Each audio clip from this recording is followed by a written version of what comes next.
Lisa, হ্যাঁ এই উত্তরটা সত্য নয়, মিথ্যে হবে, তাড়াতাড়ি কেটে মিথ্যে করো। হ্যাঁ ঠিক আছে ম্যাম, ঠিক আছে। হ্যাঁ এ কি, এই প্রশ্নটা তো কিছুতেই বুঝতে পারছি না ম্যাম।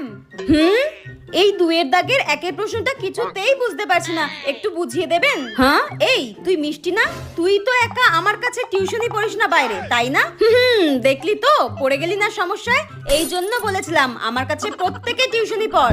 আজব তো, আমি তো অন্য কারোর কাছে টিউশনি পড়ি, ওনার কাছেই যে টিউশনি পড়তে হবে এরকম কোনো মানে আছে নাকি? দেখ আমার কাছে যারা যারা পড়ে কারোর কোনো অসুবিধা নেই, একা তুই পড়িস না তোরই অসুবিধা।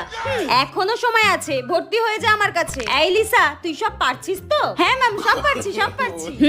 লেখো চুপচাপ এখন যা পারছো। হ্যাঁ ওরা তো পারবেই, আমি কি জানি না? আপনি সব প্রশ্ন ওদের আগে থেকেই বলে দেন পরীক্ষার আগে, যত সব ধরবেন, ভালো লাগে না।